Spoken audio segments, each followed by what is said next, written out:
So I got this press conference on January 14. Okay. Oh, sorry. Yes.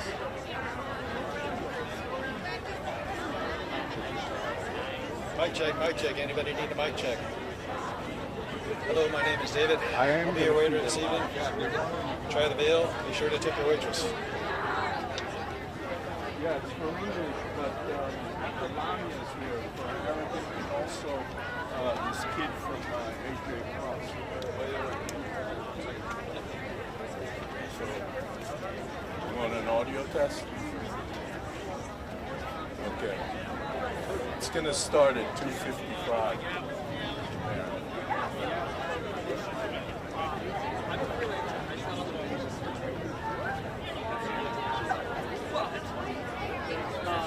No. It's gonna go. It's gonna go.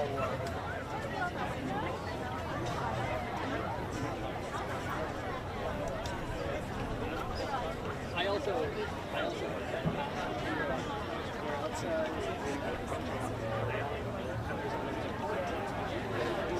Should be able to see me. That's why I'm over here. Okay, yeah. No, they want to record this in DC. Okay, do you want me to stop live? Okay. How are you? See you, man. Yeah, it's been a minute. You don't know what happened.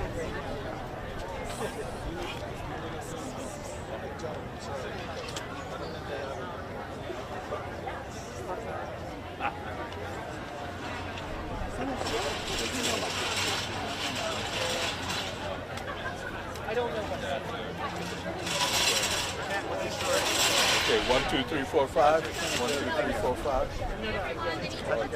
Here, so Yes, you go just keep ahead. it to the side, Yeah. just like a little bit, like with this one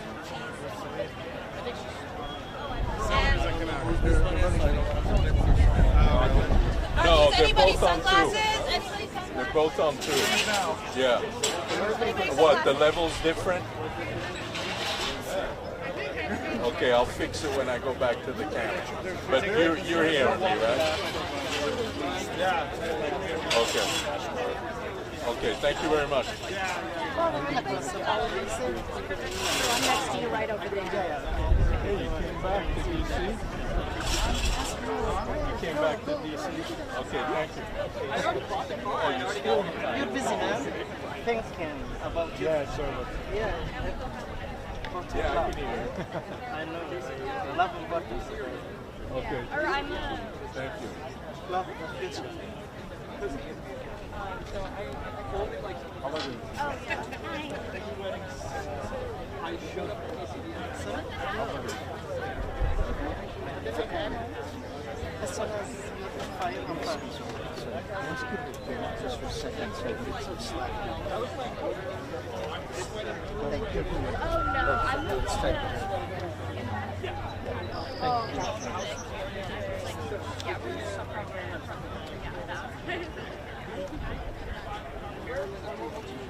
Are these your cameras?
keep saying this today, man. It just feels like I'm so depressed. I thought I would do you a favor. Maybe I'm not doing anything. It's not y'all. this is 55. That's whatever's first is better. That's wild. Test 1, 2, 3, 4, 5, 6, 7. Is it okay? Over here, like. Is it okay? Over here, like this. Test 1, 2, 3, 4, 5, 6, 7, 8, 9, 10. Is good? Test 1, 2, 3, 4, 5. Okay? No, the one I would say 3W. Abi, bir daha geçsene. Bir daha geçsene. No, it wasn't Bowser. It was like a bunch of Yeah. Test 1, 2, 3, 4, 5, 6, 7. We're in the tents here. Çıkayım mı şöyle? Bir daha. Well, I'm behind them. There was a spot there, but they decided when I put my cameras down to collapse on the spot to block me from it. Can I get behind you? Is there room for you? I mean, for me? Thank you. Because the university. Thanks, man. You don't need to move at all. I'll move if I have to. It's okay. I'll survive. Hey, man. Hey. Hello, HR. Never on Dan.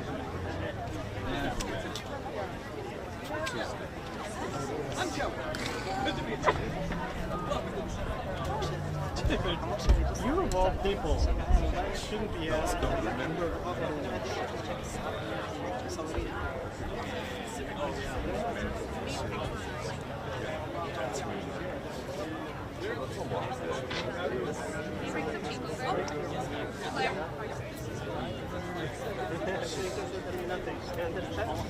Yeah, I figured that this would be.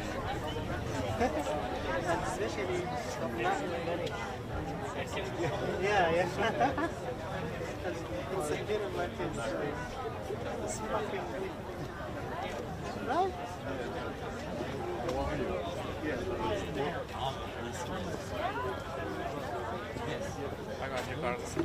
Can you just like, can you grab me a tip donut and we'll just like secure the top of it? You guys sit on top of it. So he's still going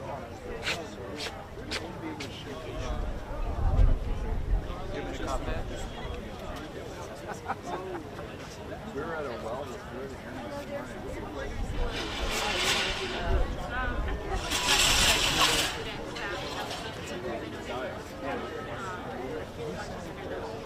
No, just come in the back. Oh, in the back? Yeah. But they came to buy the. Let me ask our team.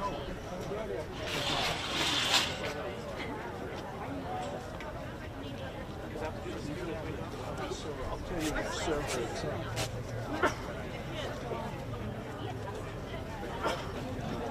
It's on the DC server. Just put it at the bottom, like where like on podium and stuff, maybe.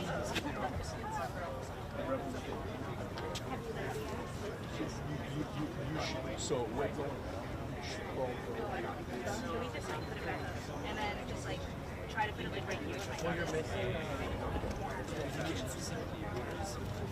Oh, okay. Oh, so scene. Like just more at the top. We need to ask one more folks.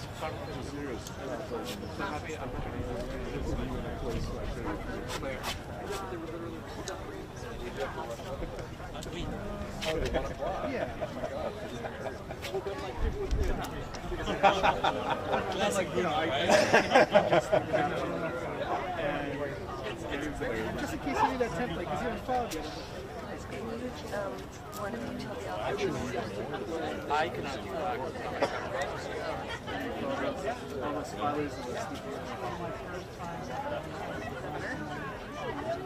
Yeah, they should.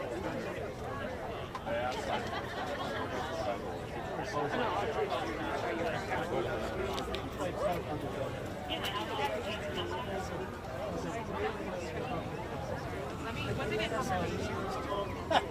Told you about Charles now. I don't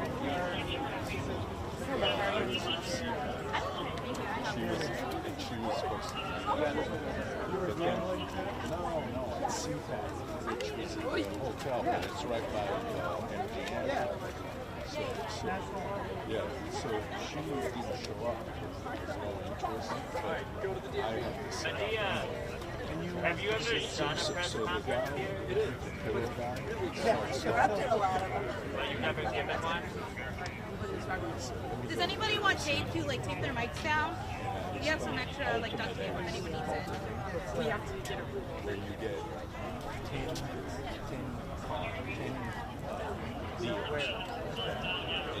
We told them to do something. We can't do it. And so say you have 2 aces, and keep 2 aces, and on all 10, then you press, and you get paid, you know. So I was playing the nice it's $10. On my third roll, I get Jack, Queen, and a full side. Every time I get my truck, I score the On your third pull, $4,000.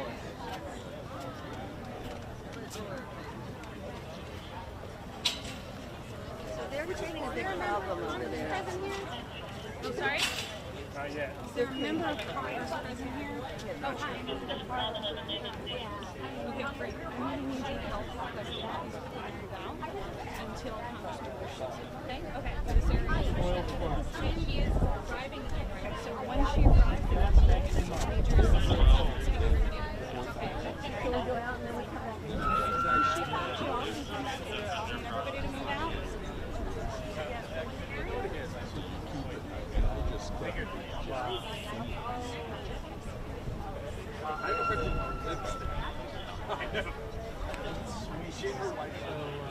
That's 1 month rent. They weren't kicked out and stuff.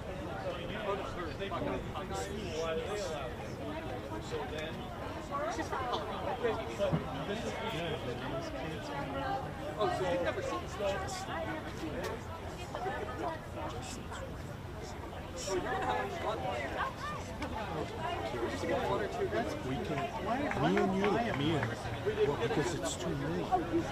Okay, How are you going to get up with 2 million? Yeah. you know. I'm sure they can find something else for half that So, school. they're living. So they're renting a brownstone.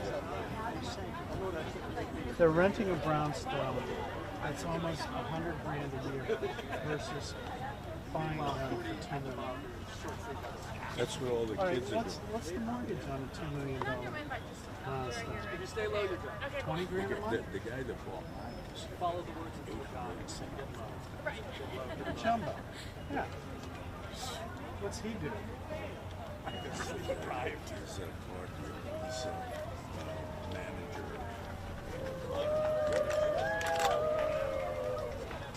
You gotta sell a lot of cars. Like a Maserati. Shoe Ford in Rockford. You know the one on the bike? Yeah. Yeah. Yeah. He was I do know my hotel. I know where you're I'm already not with them. It'd be at the same time. My house. Only on sale. There's no house. Same in my neighborhood. Except there was a.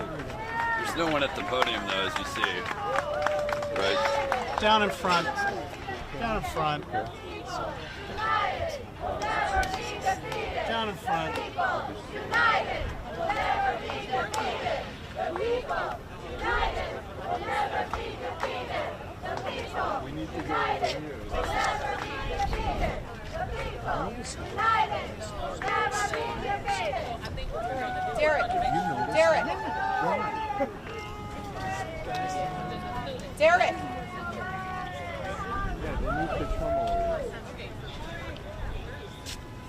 Derek. Yeah, that's. I'm gonna write a letter. I've never seen it.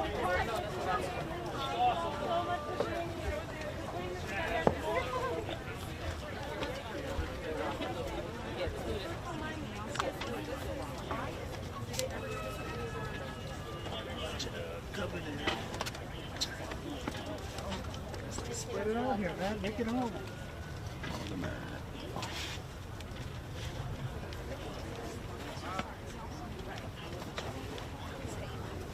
Hi all, we'll get started in just a moment. Appreciate everyone's patience. Thank you so much. Take your time. Thank you. What's happening? Get started in just 1 minute. We're all adults here. Speak for Okay, yourself. thank you. Speak for yourself.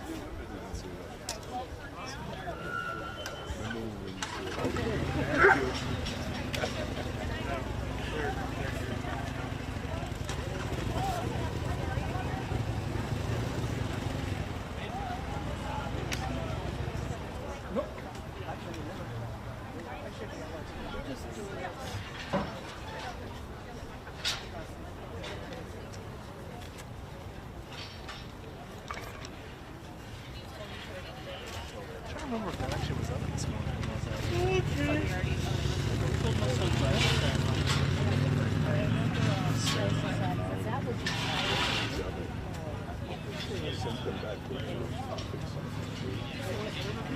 They're walking.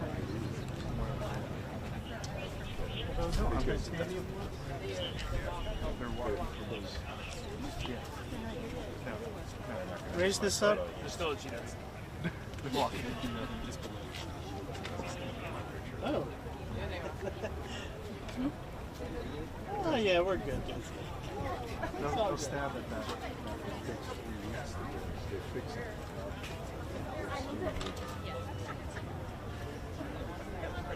How about if I raise it up a little more? Here, I'll bring it back here and raise it up there. Oh, right there, you know?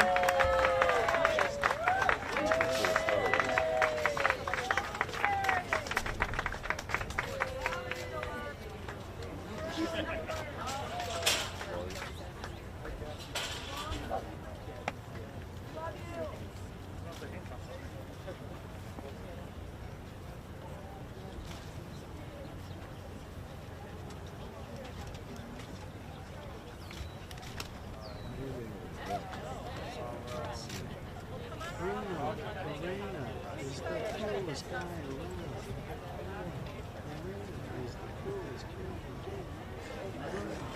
Arena.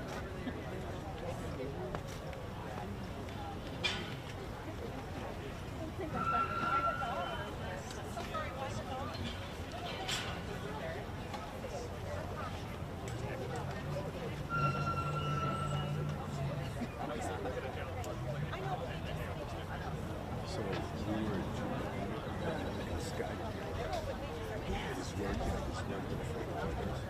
so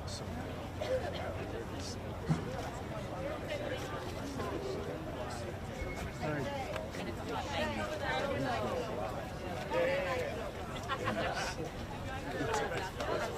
where the podium We're good to start. Right.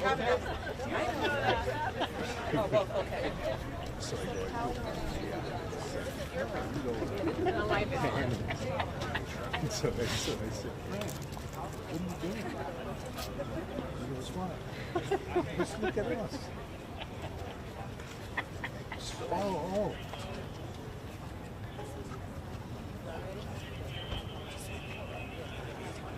I think we need more microphones.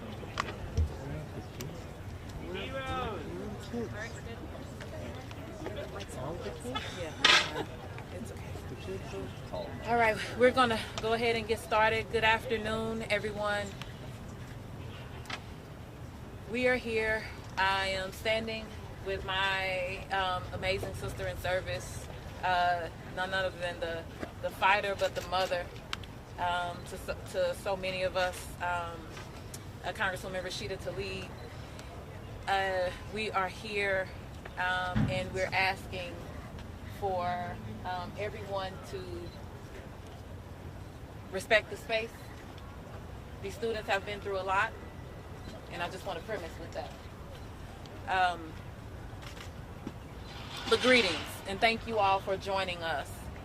I am honored to be here today with student organizers from George Washington University, some of whom were just released from jail mere hours ago after being arrested. after preparing this week, Congresswoman Tlaib and I, for a sham hearing that Republicans had called to pressure the DC government to oppose student organizing under the guise of combating anti-Semitism, which they perpetuate openly and frequently. We woke up this morning to the disturbing news that DC's Metropolitan Police Department had raided the GWU Gaza Solidarity encampment and assaulted, pepper sprayed, and arrested the nonviolent student protesters in the middle of the night while you were sleeping. This is all happening because those who refuse to stop the ongoing genocide in Gaza think they can arrest and brutalize their way out of this situation. They think they can intimidate and erase the overwhelming voices for peace and justice. They think they can jail dissenters and silence the wide consensus among people in this country that there should be an immediate and permanent ceasefire. These students are here today to demonstrate that they refuse to be silent. That's right. From GWU to WashU and everywhere else, students have been violently beaten without provocation.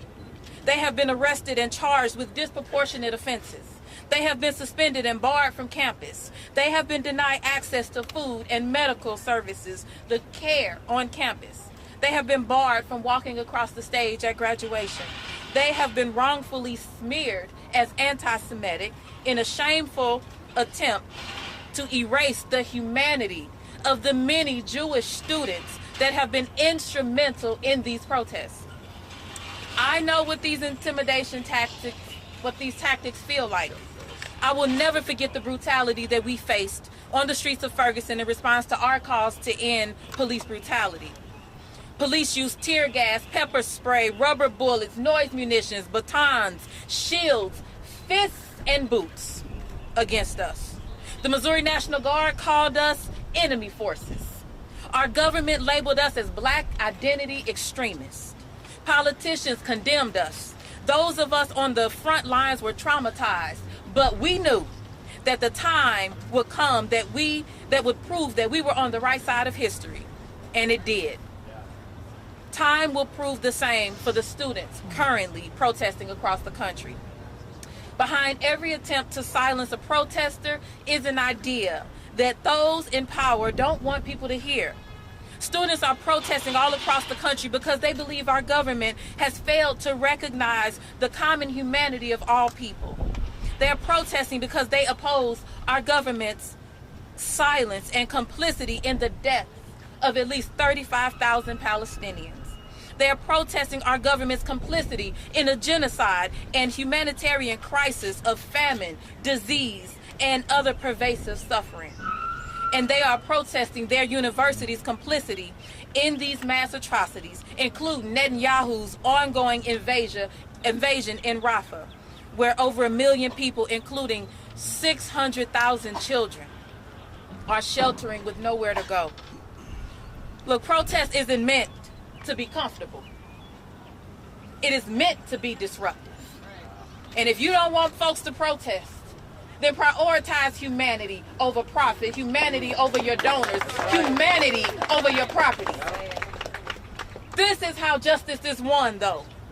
It was true during the women's suffrage movement where young women were arrested, jailed, and force-fed, which led to the ratification of the 19th Amendment. It was true during the civil rights movement when students led freedom rides, lunch counter sit-ins, and boycotts, which culminated in the Civil Rights Act of '64 and the Voting Rights Act of '65. It was true during the student-led movement against the Vietnam War when organizing at universities, the movement to resist the draft, and the youth-led nationwide movement. Those protests led to the end of the war, and campaigns to divest from South Africa by students led to the end of apartheid. Throughout history, people chose not to listen to the students with the vision and the courage. Today, I invite my colleagues on both sides of the aisle to join me and my sister Rashida Tlaib and these brave students on the right side of history. We must hear the demands of these students because we believe strongly that change must happen. Change must happen. And until it does, our days cannot go on as usual. Free Palestine. Yeah. Thank you. And I now turn it over to, all right, we're going to turn it over to my sister in service, the only Palestinian America in the United States Congress who deserves our respect, our love, our ear, and who deserves all of our love and our honor. I'm going to make myself cry. You're going to make me cry. She does this all the time. Because you deserve that respect. I know, but And if I look at her, we start crying and it's not going to stop. And then after Rashida Tlaib, we will hear from Miriam Siegel, Motaz Salim, and Callie. Thank you so much. All honor is to these amazing, incredible students. Free, free Palestine! Free, free Palestine! Free, free Palestine! I wanted all the Democrats and Republicans to know they cannot arrest their way out of this growing dissent. Every corner of our country, people of different faiths, different color, skin, ethnicity, backgrounds of different types are coming together and saying, Palestinians deserve to live. Yes, right. And that's something that, again, we should honor and respect and love on all of them for saying that over and over again. Last night, under the cover of darkness, when Mayor Browser was set to testify before Congress, before our committee, police pepper sprayed, brutalized, and arrested nonviolent student protesters at George Washington University at 3 a.m. Shame! Shame! This is an explicit attempt to repress students exercising their First Amendment rights to protest their university's complicit actions in on behalf of Israel's government's genocide of Palestinians. I want it to be clear, these students' First Amendment right does not end when they enter this campus grounds. It always stays on them as Americans, as people, as human beings here in this country. It is outrageous that police are now entering college campuses across our nation with their guns drawn, targeting students with pepper spray, tear gas, rubber bullets, and tasers. Shame. Shame. It is incredibly disturbing, though, you all, that my colleagues are so quick to denounce the student protesters, but are silent about these young people, about why they are protesting. You know, when Cori and I reached out to them, and I know Cori's been amazing in making sure she's staying in touch with them. I think both of us as a mama bear want to make sure they're okay. You know what they asked? They asked, please, don't be distracted. Please talk about Palestine. So I'm going to do that. There are no universities left in Gaza. Shame. Shame. Israeli forces have killed over 35,000 Palestinians. Shame. They have slaughtered over 14,000 children. The entire population of Gaza is on the brink of starvation.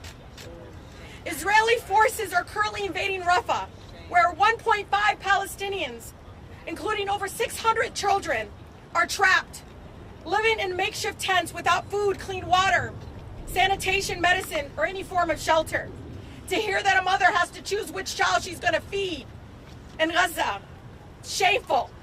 Shame. There is nowhere safe in Gaza, as the students have been trying to tell us over and over again. They've been trying to tell us nearly 80% of the civilian infrastructure has been destroyed. They've been telling us stop funding a genocide.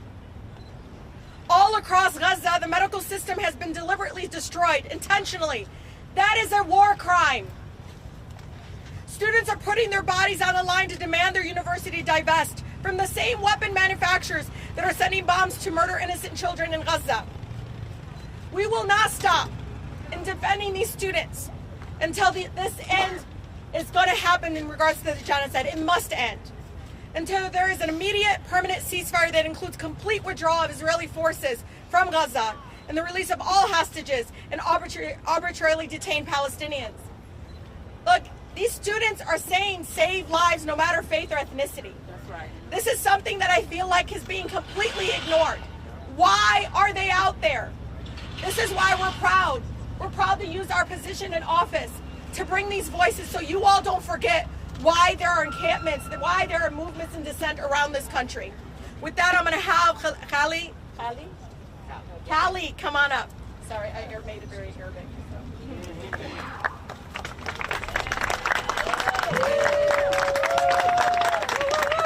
Hi everybody. We're going to be giving a statement on behalf of the DMV Students for Justice in Palestine, as well as the George Washington Student Coalition for Palestine. I'll open, and then two of my beloved friends and organizers will continue the statement. Please state your name. My name is Callie.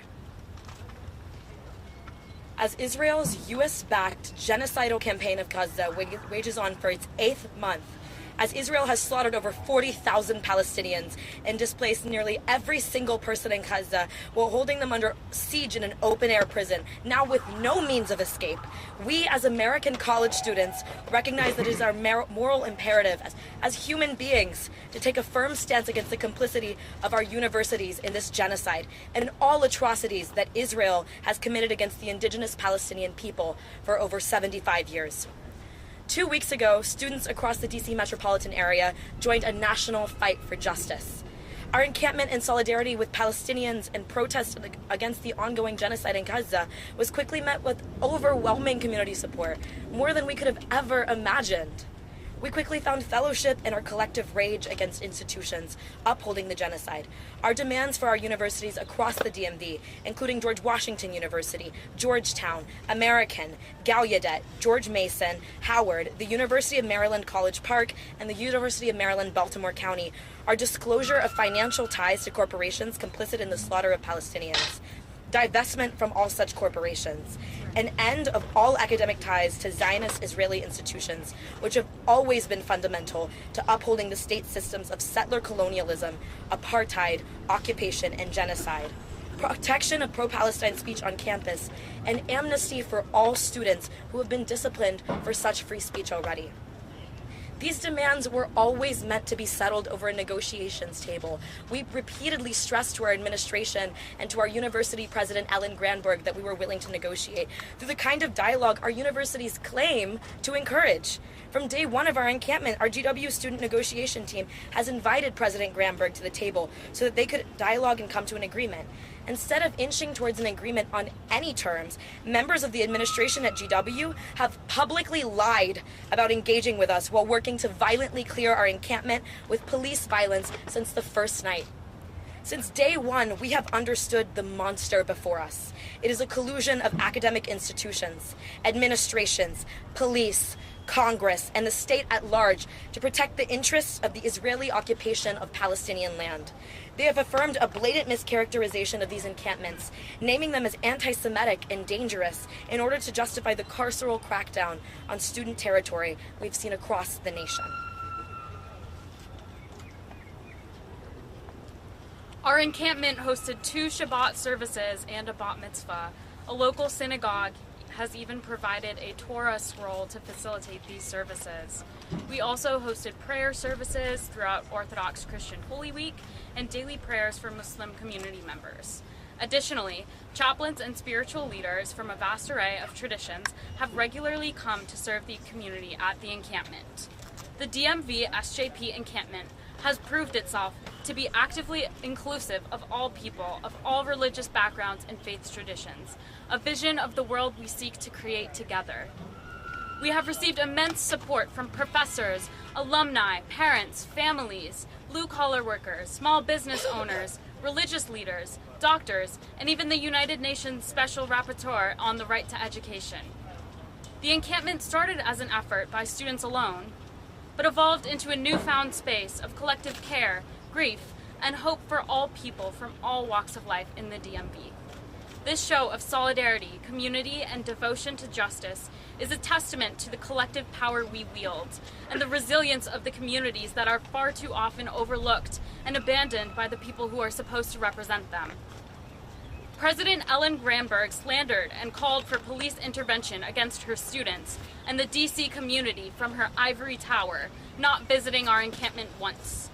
If she had come to see us at the encampment, she would have witnessed the value it provided the community, a microcosm of the radically different world we strive for, a world founded on solidarity, love, accountability, and collective care. Our community has demonstrated that this kind of world is possible, and that is terrifying to those who thrive off our isolation, separation, and oppression. By comparison, George Washington University, as DC's greatest gentrifier, has disposed of nearly all the resources in the encampment left behind after the Metropolitan Police Department forcibly removed all demonstrators. George Washington University disposed of dozens of tents that could have housed our neighbors, food that could have fed them, and medical aid that could have protected them. While our encampment built systems to redistribute excess food and supplies to local people in need, George Washington University facilitated the violent destruction of our mutual aid infrastructure, revealing that the protection of the people is not and never has been the university's concern. Shame. Shame. The defamation our encampment has received, largely from reactionary politicians, and the Oversight Committee hearing, which intended to validate it, has only served as a distraction from a 76-year-long occupation in Palestine, a 215-day-long genocide in Gaza, and a 36-hour ground invasion in Rafah, and encourage the continued displacement of 2 million Palestinians and the massacre of over 40,000 and counting. Shame. Shame. The idea that somehow this site of cultural exchange and community education was more deserving of a congressional and state repression than the ruthless and internationally condemned genocidal military campaign in Gaza is reprehensible. While action was immediately deployed against the student movement highlighting the people of Gaza's cries for an immediate permanent ceasefire and the end of the siege and occupation of their land, no material effort has gone towards preventing the universally denounced ground invasion of Rafah that is bringing unprecedented catastrophic grief, death, destruction, and displacement of Palestinians as we speak. But saying this, we've learned, is to put ourselves in the path of violent repression. At 3:15 a.m. on Wednesday, May 8th, Washington, D.C. Metropolitan Police officers encircled our renamed Shohada, or Martyrs, Square. In the middle of the night, state violence struck. Officers met protesters with pepper spray for the first time since the 2020 protests affirming that Black Lives Matter. This is a manifestation of a dangerous precedent that the police have full authority to severely brutalize people fighting against America's systemic racism. MPD officers maced students as they attempted to leave the area. MPD stated just this morning that their actions are guided by a commitment to public safety. They demonstrated otherwise by shoving students to the ground, ripping off hijabs, and depriving disabled persons of needed medical support. Last night's police brutality even sent multiple protesters to the emergency room. Shame. Shame. To give one example of the egregious cruelty our community was subject to at the hands of the police, MPD officers handcuffed a protester in their wheelchair. The protester, upon release from jail this morning, shared that the police refused to properly secure their wheelchair and transport to the separate jail they took them to, which is a serious safety hazard. The police repeatedly made ableist threats to knock over the protester's wheelchair or push them out of the van, as well as making ableist jokes about their wheelchair the entire time they held the protester in their jail cell. Shame. By comparison, our community space was available to all, and we were in constant communication with those who would need support.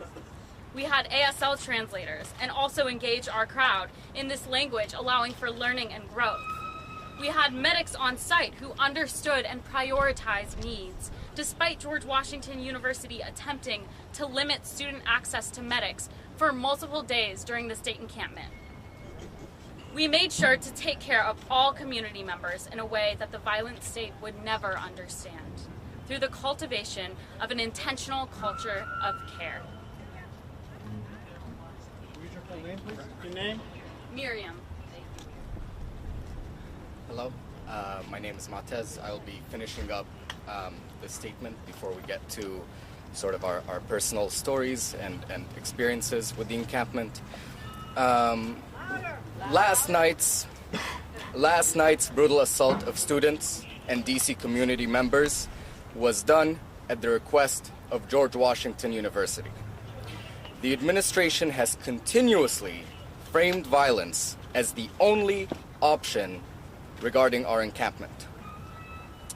This is a bad faith retelling of what the past 2 weeks of our encampment has entailed. Administration time and time again refused to formally meet with a prepared group of student negotiators while touting to the public that the students were the irrational actors, unwilling to come to the table. We wholly reject the notion that a police raid was the only possible outcome to our protest, especially given the violence that was exhibited. Surely it was the most convenient outcome for a university that wishes to silence pro-Palestinian voices, but certainly not by any stretch of the imagination a necessary one. However, with clear support from Congress and a mayor unwilling to stick by her residents, it was emboldened to do so. This, however, is unsurprising, as it reminds us to look at parallels in the destruction and occupation of Gaza. Occupation forces brutalize innocent civilians daily, while the media looks away because Palestinians have been portrayed as violent for decades, and that has led to their dehumanization. Where all of this violence is backed by the very administration, congressmen, and Israeli-trained police that rained violence on our campus against our students and against our community. Yet, the violence we are seeing against our community pales in comparison to that which we are seeing in the US and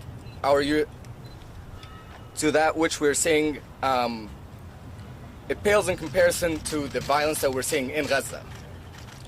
The distrust they are soliciting from our community is minor compared to the loss of faith in the world that Gaza is feeling. Yet commemorable steadfastness that they are displaying as the ruling powers of the world are silent throughout their genocide.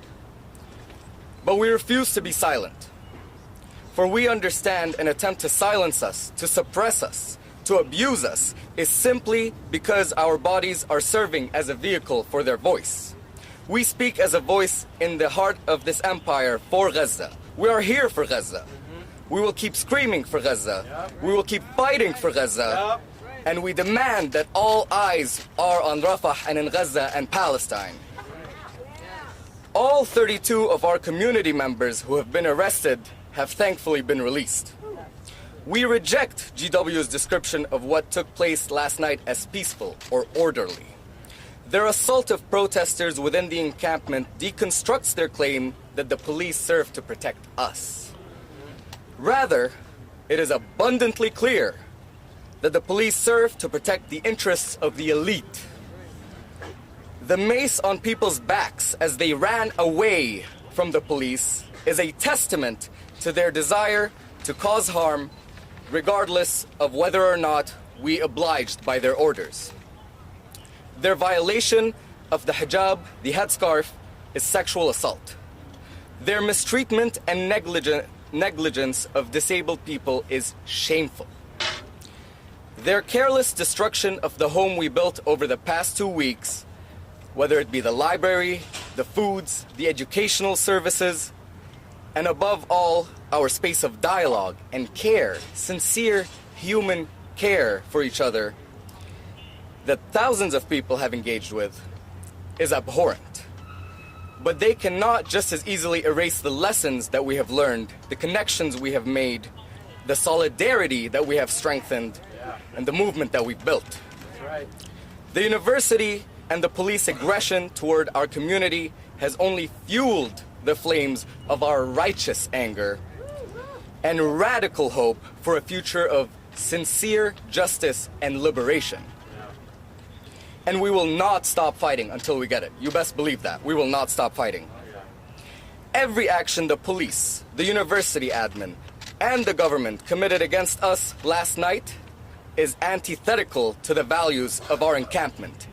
We condemn their violence, their community disengagement and endangerment, their unwillingness to communicate, and their commitment to furthering the genocide in Gaza. You may have gotten rid of our encampment. You may have forced us to physically leave with egregious force. But our hearts forever remain in Shuhada Square and with our siblings in Palestine. Let the echoes of our community haunt you forever and fuel our struggle for eternity. Free Palestine. Free Palestine.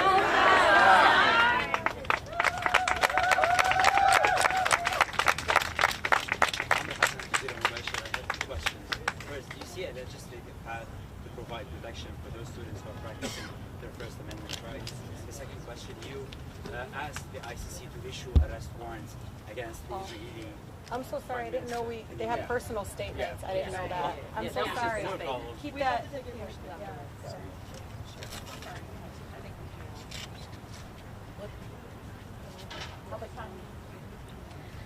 We spoke on behalf of our student organizations. We want to talk a little bit about our personal experiences as well. All three of us have been in this encampment for 14 days. I'll talk a little bit about my experience here. My name is Callie. I'm a student at the George Washington University and an organizer with the Student Coalition for Palestine. I've been in the encampment for 14 days. I have watched people I love be brutalized by our government and our administration within the last 24 hours, just as I have watched over the last 8 months the people of Gaza be slaughtered with our government's stamp of approval and our university's funding. I have watched our university underneath President Ellen Granberg evict, suspend, and send the police to violently disband students, all to protect their donors and their investments in companies that fund and facilitate genocide and occupation in Palestine. I have watched Ellen Granberg ban our Students for Justice in Palestine chapter, destroy and over-police every space for Muslim, Arab, Palestinian, and anti-Zionist youth, and spread the type of racist propaganda that allows for this violence to be committed against us. My time at GW, as someone who is part of the anti-Zionist community, has been made miserable by Ellen Granberg, and today it was manifested in the form of physical violence. If she had any shame, she would resign. But alongside Ellen Granberg, I have watched House Republicans like Chairman Comer work alongside Democratic Mayor Muriel Bowser to send MPD into our liberated zone in the middle of the night while we were sleeping when they knew they wouldn't have cameras on us. In the last 20 years, I've watched my fellow students, my close friends, be maced by police, have their hijabs ripped off, be thrown to the ground, have their hands zip-tied to their wheelchairs, their heads smashed against bike seats so hard that their glasses cracked. And instead of resting and recuperating with them as I'd like, I'm here because Rafah is still being invaded. I'm here because Gaza is still undergoing US-funded genocide, and none of us can rest. And governments continue to support this injustice. Police have all worked together to violently suppress our student movement. And despite this fear of suppression, we remain steadfast in our demands for total divestment, for total financial transparency, for protection of anti-Zionist youth, because no fear is greater than being underneath bombs and airstrikes in Gaza. I stand here today to reiterate the student movement will not rest, no matter what we are faced with, until total divestment from the genocide and until the liberation of the Palestinian people. Shame on Muriel Bowser, shame on Ellen Granberg, shame on our federal government, and shame on this Congress for the fascist crackdowns on free speech of students, as well as the blatant support for genocide in Gaza. We owe it to over 40,000 martyrs in Palestine, including 17,000 children, to keep all eyes on Gaza. As Israel conducts their horrific invasion of Rafah, where over 1.6 million are trapped, we are more obliged than ever to fight for the liberation of Palestine. Because what I experienced 12 hours ago is nothing compared to the experience of living in Gaza, is nothing compared to the fact that I've woken up every morning in the last 8 months, and the first thing I do is ask if my people in Palestine are alive. And the last thing I do before every night is know that when I wake up, 40 more people will have been murdered by Israel with our tax dollars. I send all of my love to the student movement and all of my solidarity to Palestine. Thank you. K-A-L-I. Hi, again, my name is Miriam, M-I-R-I-A-M, and I am a Jewish student and protester. I have been a part of the George Washington University encampment since Thursday, April 25th. I was barricaded inside of our Shuhada Square for 3 days in which I was denied access to bathrooms, medics, and legal observers. However, my morale was kept up by the hundreds of students and community members who showed up to show solidarity for Gaza once the community reclaimed the yard. The beauty of the space we created became even more clear. As a Jew, I have been taught about my people's long history of fighting oppression. I have learned that it is my responsibility as a Jew to fight oppression wherever I see it. My parents instilled in me the idea of tikkun olam, which means to heal the world. The space we have created has been incredibly inclusive. We've had a wide range of interfaith prayers. We've had 2 Shabbat services. I even, because I was not, did not have access to anti-Zionist synagogues growing up, I never was able to be bat mitzvahed. And we had a rabbi bring a Torah scroll to the encampment to give me that bat mitzvah ceremony in Shahada Square.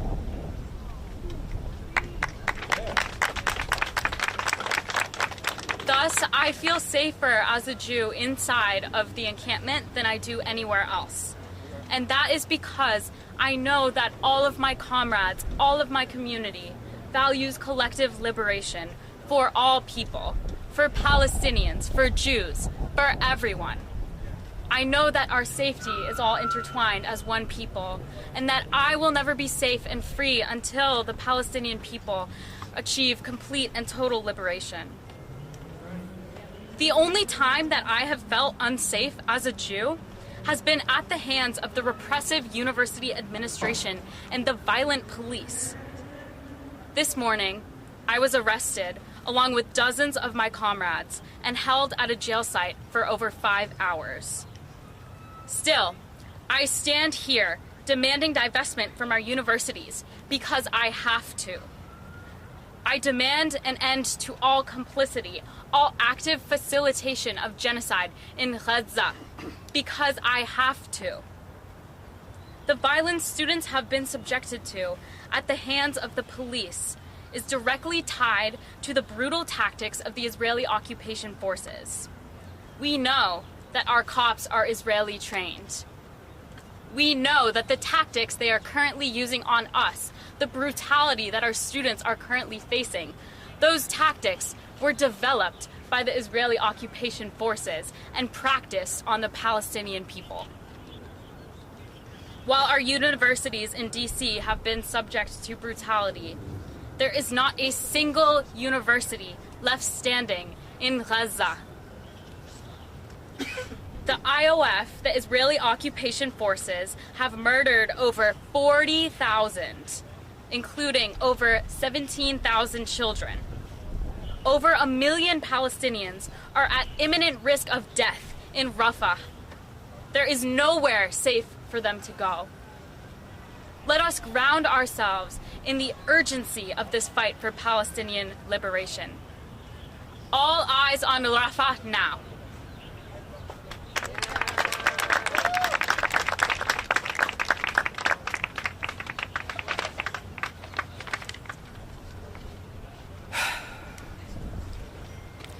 Hello, my name is Mataz Salim. First name Moataz, last name Salim. I'm a Palestinian American. My family's from Gaza. I've lost countless dozens of family members to the genocide in Gaza. They all were murdered at the hands of the Zionist state of Israel. I start with that to say just how rare it is that we get to hear Palestinian voices. I feel very privileged to be up here, incredibly privileged, because I can actually be a voice for my people. As a Palestinian, especially in the United States, it has been, I've lived here almost a decade. It's been very isolating to have to experience what my people, my own family, my own flesh and blood have had to go through, not just in the past 7 months, But in the past 76 years and over 15 years of siege in Gaza on my own, I've had to endure it all essentially on my own. Because we are erased from the conversation entirely. We have been dehumanized for a very long time. We've been told that our people are less valuable just by virtue of the rhetoric that either the media, the Congress, the general cultural conversation, we're told that we don't really matter. We don't get as much media coverage. Regardless of the fact that, for example, for over 7 months now, we have over 40,000 killed, dozens being killed every single day, an invasion in Rafah at the moment, and still we're told that nothing can be done about this. Nothing can be done. So, then came along this powerful, revolutionary student movement. A student movement that reinvigorated all of us, especially the Palestinians, who felt isolated, like myself. For the first time in a decade, I felt like I had built a true home here in those 2 weeks. A place where I can fully be myself, unfiltered, true to my core values of community, of collective engagement with each other, with love and purity. Instead, we're called savages. We're demonized. That is not true to who we are. And it is shameful that when we have this powerful student movement that has come together, unwavering in their stance for total and complete Palestinian liberation, that it was seen as a threat. A threat by the universities, by the government, which all work together to shut us down with brutal force. Less than 10 hours ago, I was pepper sprayed, vigorously, physically assaulted by police. This is literally still on my hand. I can still feel the burning sensations of the pepper spray in parts of my body. And why? Because we decided to come together, pitch some tents, learn from each other, engage in community activities, and show each other that actually a better world is possible for our people and for all of those who are in solidarity. And what do we get?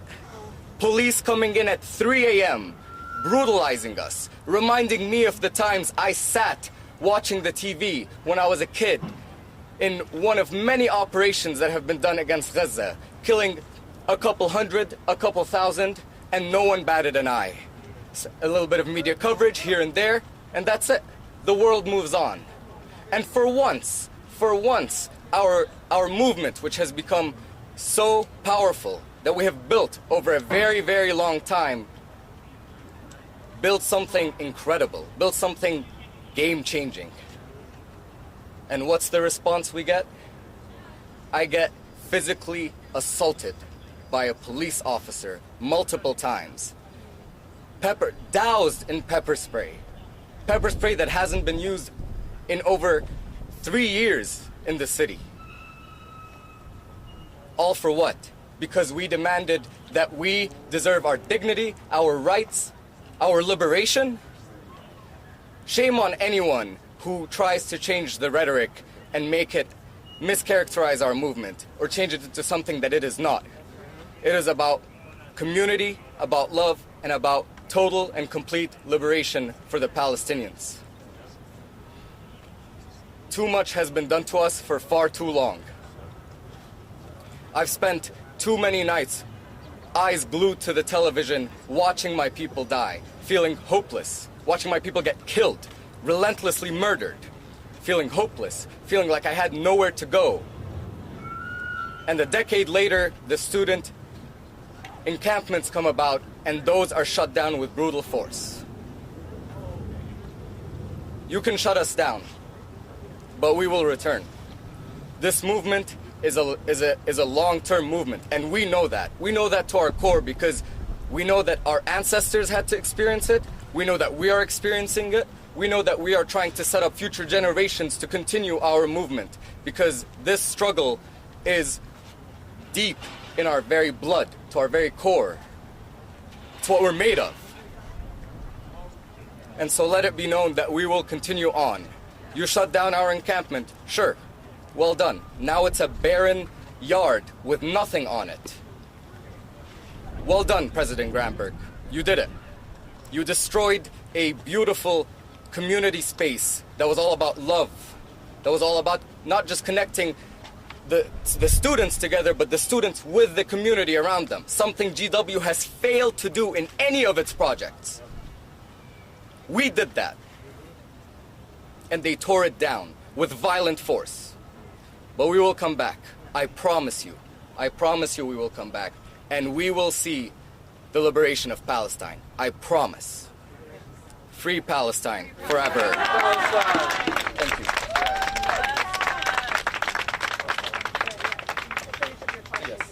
One more time. Thank you so much, Montez, for your words.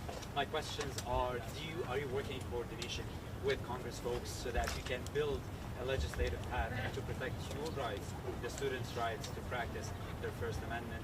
And the second question is more geared towards Congressman Rashida Tlaib. It's about issuing the arrest warrant by the ICC against the Prime Minister Benjamin Netanyahu. Have you seen any echoing in Congress? Do you think that more folks can join you in this call? I'll answer the first question, I guess. I think it's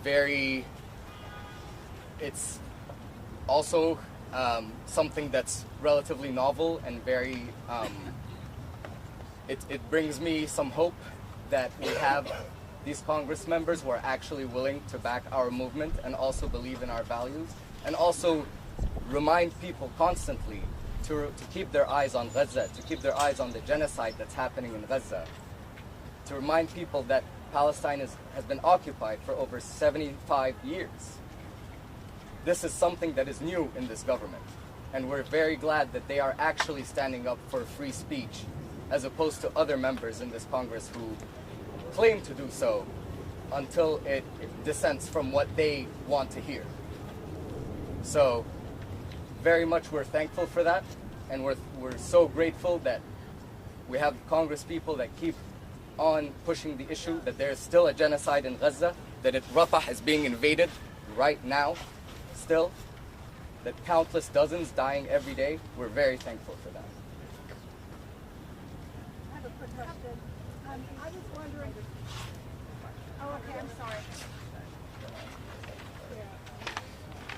So it's one of the things that to answer the first question, I don't know if you saw my speech on the House floor. Could you go to One of the most powerful, I think, statements that came out in regards to protecting the rights of the students under the United States Constitution has been from the American Civil Liberties Union. And I think it's really incredibly important to just quote them because it's very, very powerful. And again, these are American Civil Liberties Union folks. And ACLU says, quote, as you fashion responses to activism of your students and faculty and staff, it is essential that you do not sacrifice the principles of academic freedom and free speech that are at core to the educational mission of your respective institution. Again, this is so core and it's something that we're going to continue to uplift. Just so you're clear, new bills are not needed. Enforcement of current law is what's needed. And so right now, the First Amendment rights of these individuals, no matter, again, dissent is literally an American value. They have a right to dissent, and that's what they're doing. We just got to make sure that they are protected under the United States, continue to be enforceable under the United States Constitution. In regards to the ICC, just to be clear, I've been waiting for the warrants. I don't know how many more people have to be slaughtered in the hands of genocidal maniac Netanyahu. So he should be already at The Hague. I have no idea what they're waiting for. If it was any other country, I feel like very much like many of people would be already pushing forward, but all of a sudden there seems to be constant hesitation. There shouldn't be. Killing of a person, again, in a form of genocide, ethnic cleansing. I mean, he's not pretending. He's telling you all. He has said it over and over again. This is not me and Congresswoman Bush telling you. It is Netanyahu telling you what his intentions are. So that is enough evidence. He's telling you, I want to ethnically cleanse Palestinians from Gaza, literally committing war crime after war crime after war crime. I am tired of opening up and watching videos of mothers putting the names of their children on their bodies because they are worried tomorrow they won't be able to identify their bodies. This is shameful. And again, they need to be able to apply the law equally to every country. And in this case, I hope, again, he's held accountable. He's not hiding. He's telling you what he wants to do, what he's already done, and telling you he's not going to stop. Representative, Madam Congresswoman, I just have a quick question. So earlier you said that these kids make you want to go into non-bear mode. This is a two-part question for you and your fellow Congresswoman.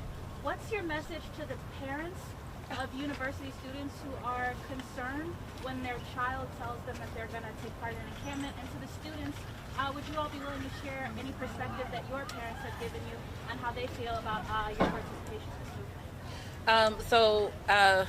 First of all, I've been the child where the parent was like, you're going to go do what? Where? My dad, at first during the Ferguson protest, was like, please go home. He did not want to see me brutalized.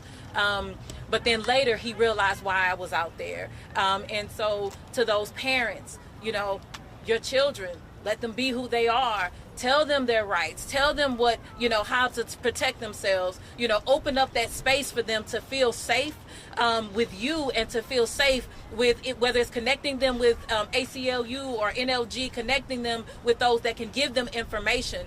And then go with them. Be with them, you know, be with them, go to the encampments, be with them, because the thing is this, the students are leading, which means that there are folks that need to follow. So as parents, we can follow. And let me say this, I took my kids to the protest when they were 13 and 14 and 15. My kids were there with me at the protest, and then my dad came with me, so it was generational, because we were standing up for not only ourselves, but we were standing up for the legacy of who we should be, should be. This is a country where we are anti-war, we are pro-peace, we are pro-humanity, and we stand up for each and every person, starting with those who are the most marginalized and the most vulnerable. And so I'll turn it over to you. I love that you asked the question about parents, because I always wonder about the parents too. I really do, because as protective parents, of course, I have the similar mother. To this day, she's like, where are you? I'm 47 years old and a member of Congress, and she's asking me, why B'nesh Meshach? And there's a word in Motaz, you know how it is. Palestinians have always been taught, like, B'nesh Meshach, we don't want trouble, just keep your head down. My mother is that person that always has believed if she doesn't breathe, if she just be's invisible, that she can live. And again, this is a person that grew up in the 50s, 60s, 70s, and 80s, and 80s in the West Bank, in the illegally occupied territories. But I love what Cori said. If it was my kid, I'd probably be in the tent with them. But again, I'm different, I don't know. But I can tell you, when I went to the University of Michigan encampment, you guys, it was glorious. It was so incredible. They had these amazing, kind of rules of engagement. They had all these haters kind of coming in, and they're like, just ignore him. Because I was like, what is he doing? Why is he unzipping the tents? Why is he taking pictures? And they're like, nope, ignore him. And they're just letting these folks that are trying to agitate, just leave them alone. But I was watching, and all of a sudden, one of the students got up to talk about the Armenian genocide. And then another student got up to talk about the Palestinian Nakba. And I thought it was just so incredible to see these different communities, different backgrounds coming together on this sense of fighting oppression against anyone, no matter who they are. And it was just beautiful. And watching just even, on Friday, doing the call of prayer for Salah, and on Saturday for people to be celebrating Sabbath, it was just incredible to, again, be able to see that on campuses. I think actually parents would get so much out of it. And I think, as parents, the university needs to hear from you too. They're hearing from other parents. They need to hear from you too. Your child is there in the encampment, deserves to be protected. They deserve to have their First Amendment rights protected. And, if I can give my mother President Ono's number, I don't think he'd like it, but she'd call and say, leave them alone. They're students saying people should live. Why should that be punishable? Why should that be something looked down upon? All right, We are getting kicked out. We are way so too far over. Should Hamas If anyone surrender? has any questions, you can come to me, or I can get you the right contact of folks. Please just, apologies. Thank you all very much for coming. Appreciate it. Thank you. Thank you all so much.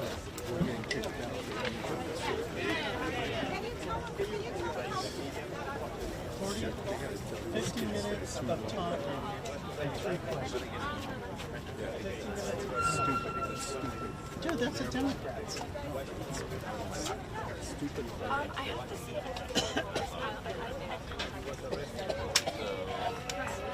Perhaps